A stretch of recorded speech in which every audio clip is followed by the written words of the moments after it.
Once upon a time, a city on the Canadian prairie set out to stage the biggest and best curling championship the world had ever seen. And to make a 2-year-long story short, they just may have done it. Hello, I'm Don Chevrier, here in Winnipeg, Manitoba in late March for the 11th flaying of the Air Canada Silver Broom. To Winnipeggers, biggest and best means more tickets sold out, more local curlers helping, more visitors enjoying themselves, louder bands, bigger ceremonies, better celebrations, the best ice, best organizing committee, best friends, and the best fun.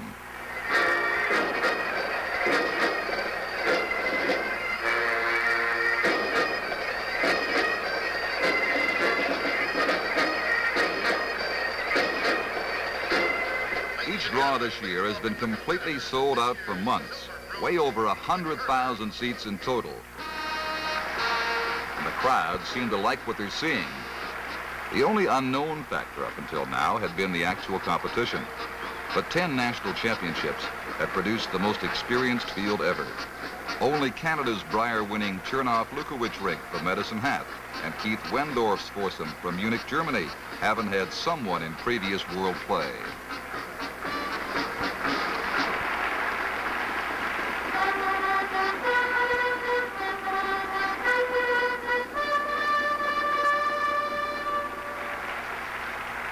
Winnipeg, what a fantastic opening for the 10th anniversary Air Canada Silver Broom.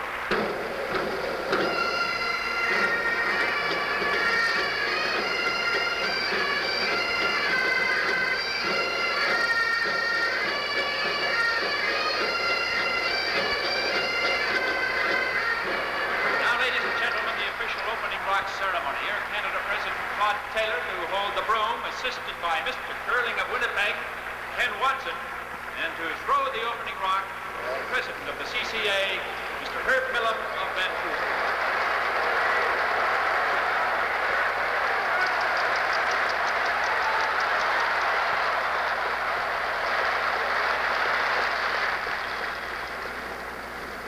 Heading into the round robin on Monday afternoon, two of the rinks, the United States and Sweden, have a better idea than the rest about actually winning the Silver Broom. They've got something else in common. Sweden skip Tom Schaefer and third Boa Karlman were world champions in '73 as part of Kjell Ascarius' rink in Regina, and both have been at 3 previous Silver Brooms. They've got the experience and started out with 4 straight victories in the round robin.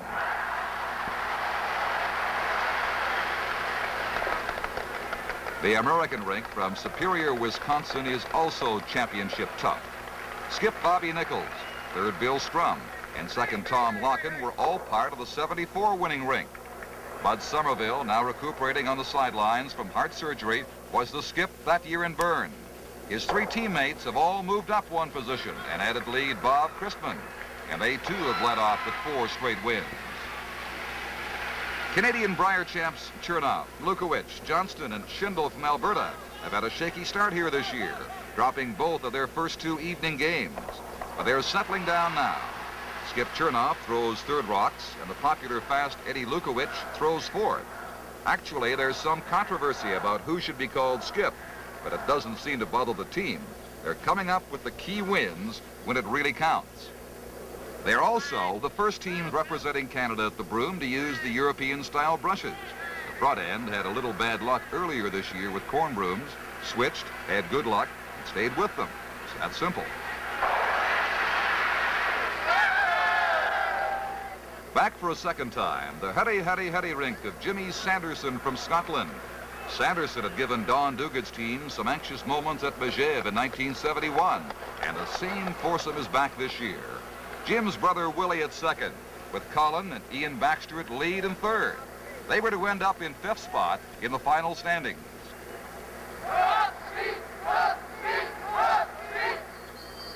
Freddie Colliud from Bern, Switzerland ran hot and cold all week, much to his dismay.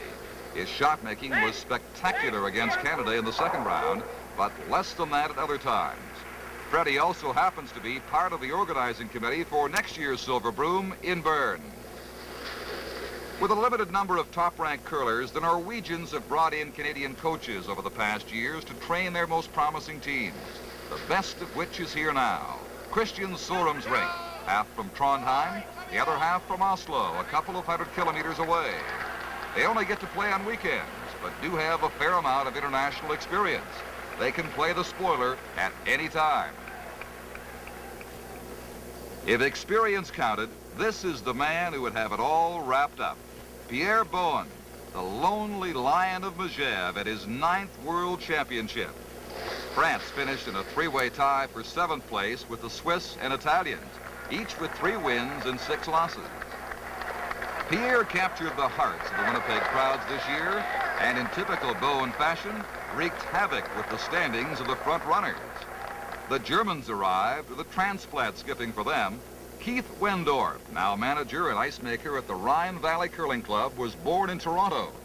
The Munich foursome won their first 2 games, then slipped to end up in 6th place. With only 2 victories, Arvid Pettersson's Danes had every right to feel melancholy. Somehow, the old saw about nowhere to go but up doesn't hold much consolation. One rink that was never accused of feeling melancholy, however, was Leone Residori's Quattro from Cortina d'Ampezzo. The Italians have taken over France's reputation as a spoiler in the last few years, and they certainly do enjoy their victories, don't they?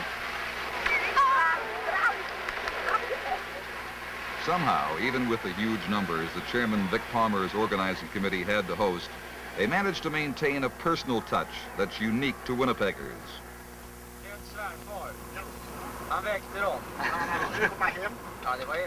Local curlers of the same ethnic origin as the national champions took the entire week off to chauffeur them around town. For some of the overseas visitors and players, the fact that there are more curling fans inside the Winnipeg arena than in their own national curling federations is a memory to take back. And that won't be the only memory they'll take back.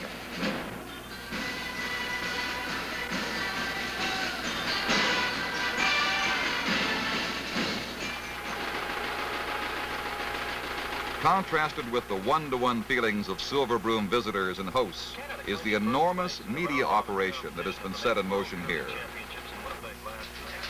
Results going out in 7 languages, network telecasts across Canada, the United States, and Great Britain. Front page color, front page news, up-to-the-minute radio reports. Get the story. The crowd at the Winnipeg Arena would become more and more. They picked up a 3 and they should have 1 and like maybe the 2. 4 teams that were in the playoff last year in Carlstadt are destined to make it again. Norway highlights state.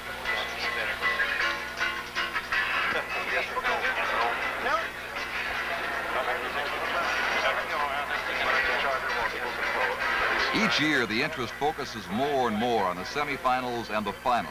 There are no sure winners of the Silver Broom anymore. By the end of this year's round robin, Canada and the USA were tied for the lead with 7-2 records, with Sweden in sole possession of 3rd. Scotland, without 3rd Willie Sanderson, lost their tiebreaker for 4th spot to Norway. Since the Chernoff-Lukowicz rink had beaten Bobby Nichols earlier, they were judged to be first. They drew Christian Sorum for the semifinals, while Nichols went up against Tom Schaefer. The Americans won the toss. They picked up 2 on the first end, and here on the second end, skip Bobby Nichols is trying to squeeze by one of the front stones.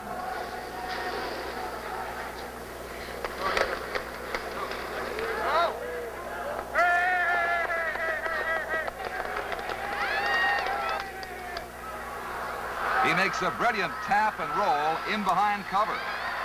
He still leaves the Swedish rock on the rings, but it's tough now for Tom Schaefer.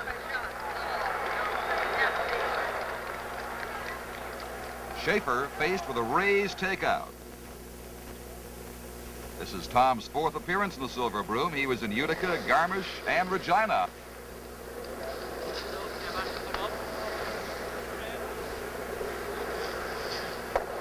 Wrong angle on the raised takeout, and now the front is open, and it's up to Bobby Nichols. What will he do? He could try the outturn and hit and roll in there, or over in there, behind cover. But Nichols instead decides to play down to his own with the in-turn.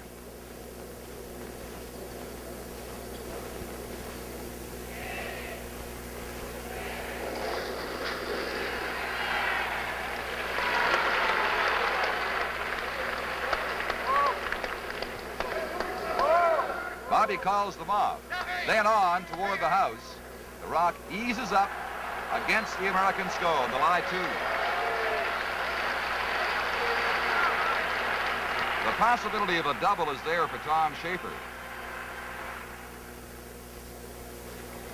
Going for 2 if he gets them both out of the rings. That would tie the game. He drives 1 out. Instead of getting 2, gives up 1 to the U.S. And the Americans go ahead by a score of 3-0. Meanwhile, in the other semifinal game, Canada and Norway are locked in a tense battle. It's the 6th end of play, and Norway leads 3-1. Mike Chernoff skips the Canadian team and throws third rocks.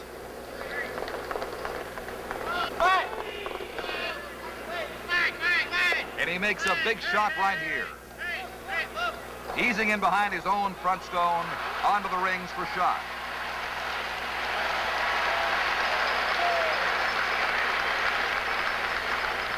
But Christian Sorum is going after it. He beat Jimmy Ursel of Canada for the first time in Karlstad.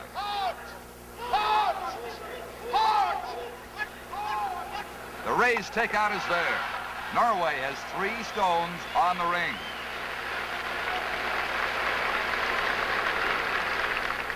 Eddie Lukowicz throws last rocks for Canada and attempts the double takeout.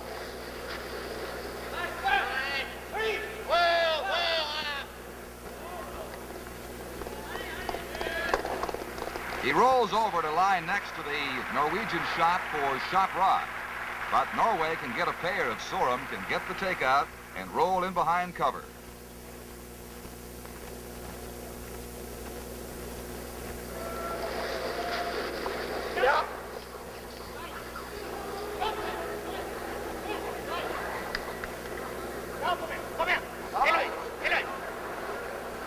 He hits it thinly, and the rock rolls away across the house and eventually right off the rings.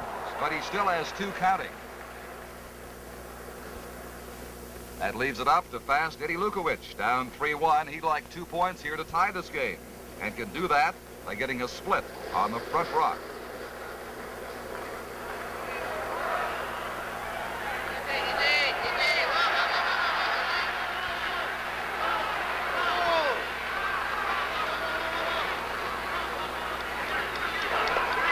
Doesn't hit it just quite right, and is lucky to pick up 1 here in the 6th end. That makes the score 3-2 in favor of Norway. There's no doubt the 8th end of play is critical for both teams. Canada had to make a move right here in this end. They had to go for at least 2, preferably 3, and they may get that opportunity. Sorum, in the process here, of making one of the very few mistakes he's made in the entire game. Instead of a takeout on Canada's stone, he's removed his own and rolled away over to one side. Now the option's there for Canada. What to do? They could pull to the open side and count 2, but they feel that won't leave them enough opportunity to win the game. Instead, Lukowicz settles on the in-turn raise of his own rock onto the backing, hoping for a roll to give him a chance for 3. He's got it. He's got it. He's got it all right, but the rock doesn't go back far enough. The double opportunity is there for Sorum. A very tricky double. Then Sorum has been making tricky shots look easy all afternoon.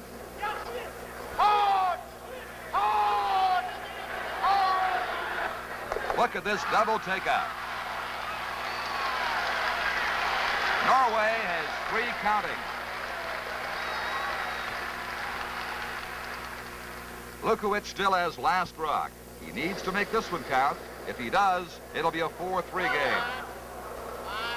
Eddie comes out a little bit wide, a little bit heavy. He makes the hit, but rolls out himself. And loses 2 to Norway, making it 6-2 with only 2 ends of play remaining. Norway blanked the 9th, and Canada ran out of rocks in the 10th end. And for the 4th time in the last 5 years, Canada has to watch the final from the sideline. Needless to say, the Norwegians are happy. Not only are they in the playoffs for the first time, but this time they're in the Silver Broom final. And the Norwegian wives are ecstatic for their husbands. Meanwhile, the 10th end of the game between the USA and Sweden, the last 3 stones. The score is tied at 5. Schaefer's thrown his first rock, and things are getting a little tough and tight for Bobby Nichols.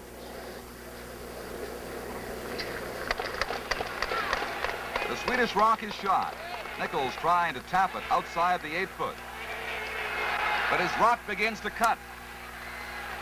He raises the stone, and the question now is, who is shot, yellow or red, U.S. or Sweden? As far as Tom Schaefer is concerned, the question is academic. He has to corner freeze either to his own stone or the U.S. rock, and leave it up to Nichols to try with his last rock, the straight draw to the 4-foot.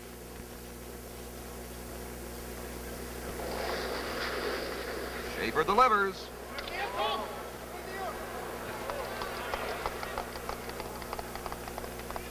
But the sweepers go to work. Boa Karlman, Fred Ritterstad, and Svante Odman.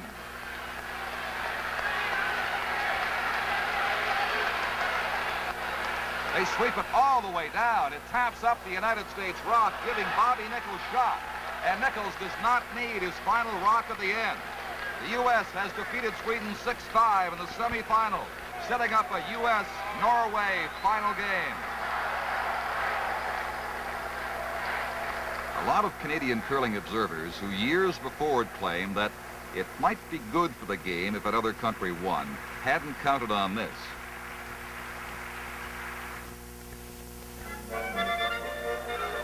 Before the final, a goodly number of them took consolation in the hospitality of the Swiss organizers of next year's Silver Broom in Bern.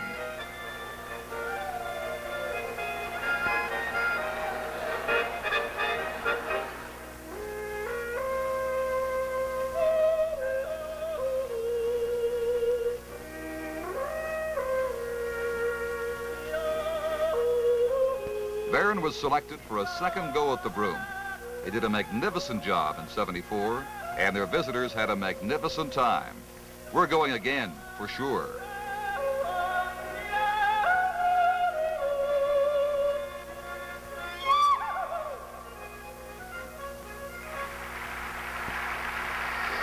Now the final for the Air Canada Silver Broom, the United States versus Norway.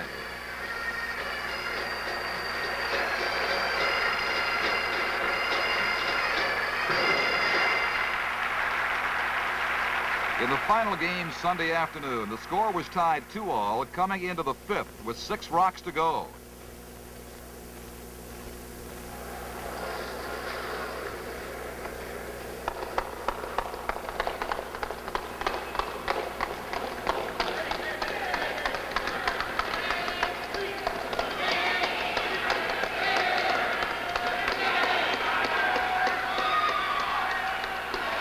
Heavy sweeping pulls Strum stone into the rings, and the U.S. lies too.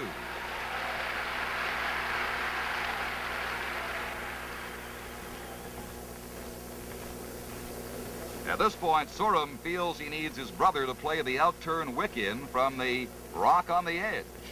In behind cover.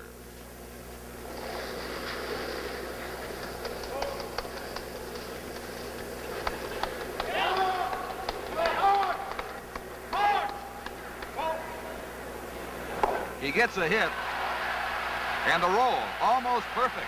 But there's a piece of that rock showing for Bobby Nichols. Bill Strum and Bobby Nichols look it over. They agree they have to go after it. The problem is that the in-turn appears to hang out, so they have to be careful in trying to thread their way through that port.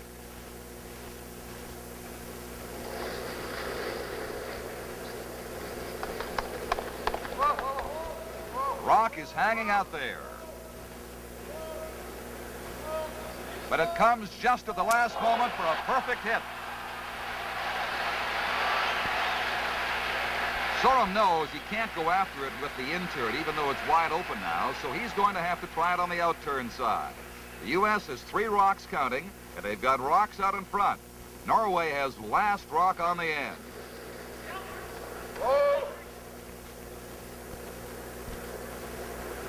Again, the rock appears to be running straight.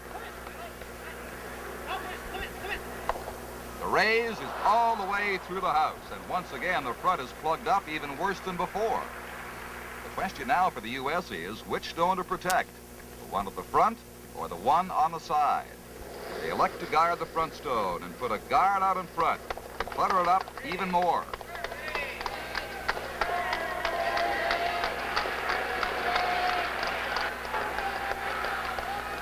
At the hard line, they ease up, and it's left there as a guard on the third shot. Now the choice is up to Sorum. With the score tied at 2, many observers feel he should take out the easy rock on the right, possibly roll in and give up only one. Instead, he elects the raise takeout, a dangerous gamble.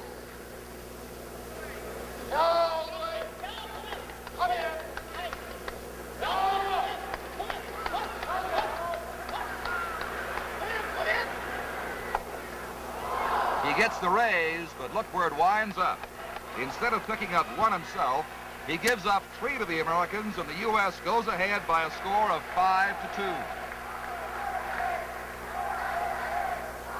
Norway blanked the 6th, and now halfway through the 7th end, Norway has a possibility to score. But once again, Bill Strum comes to the rescue for the United States. A hard running double. And he cleans out 2.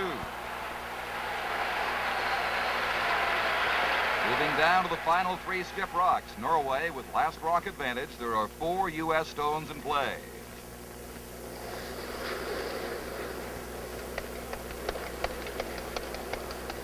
All Sorum can hope for is to freeze to the back stone, one of curling's most difficult shots. But watch right here how a perfect freeze is played. He couldn't have done it better if he'd walked down and set it there himself.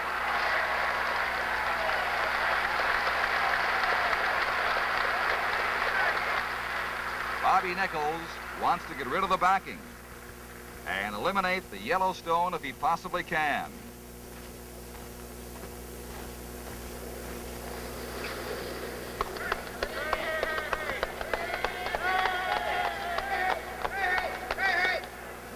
He makes the hit, but the Norwegian rock is still in play.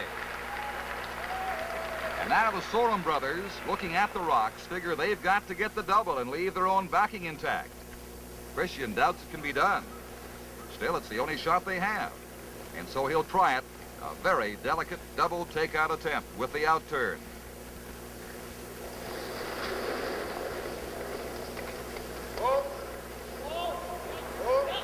He must ease both red rocks outside of the 8-foot and leave his own yellow backing in a counting position. He makes contact, but can't get the red ones far enough. He counts only 1, and so the score after 7 ends is 5-3. After Norway stole 1 on the 8th, the U.S. blanked the 9th to retain last rock in the 10th, leading 5-4. Sorum desperately hoping to steal 1 on the end to tie the game and force it to an extra end.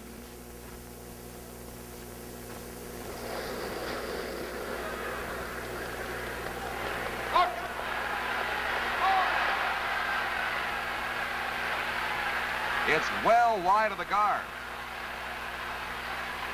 Good weight into the 8-foot ring, but it's still available to Bobby Nichols. After an entire year of play, this is where the pressure shows.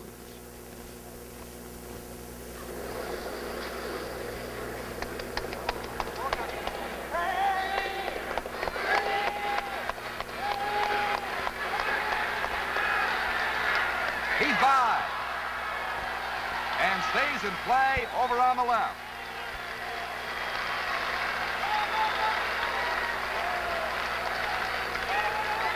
Sorum must ignore that U.S. stone. He still must try to bury in behind that front rock just left of the center line. He's cut the ice down somewhat now. He wants it to be totally buried if at all possible.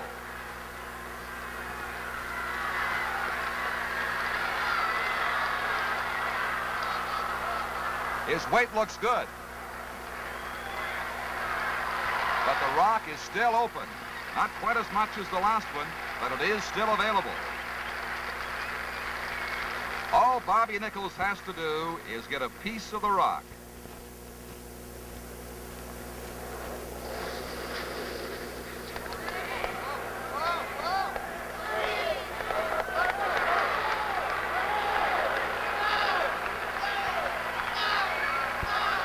He's got it.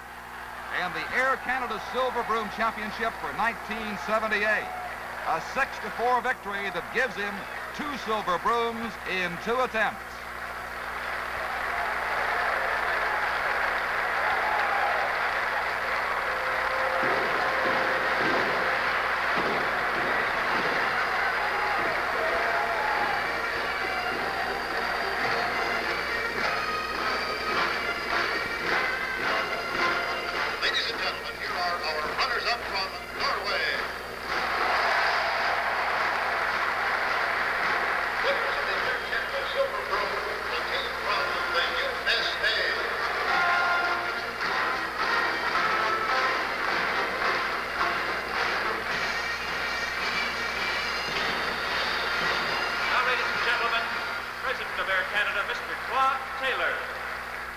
We have seen the best curling that we have ever seen for the Air Canada Silver Broom. And now, of course, I want to congratulate the grand champions. To them I offer my congratulations.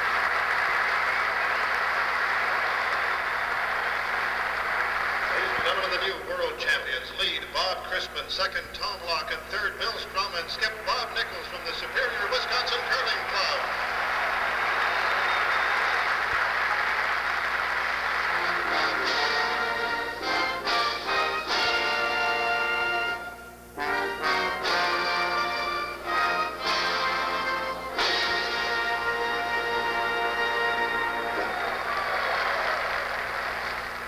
What has happened here in Winnipeg this week was just right.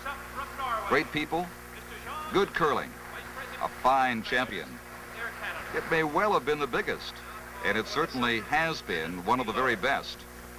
But then it's always good when curlers get together. See you next year in Bern.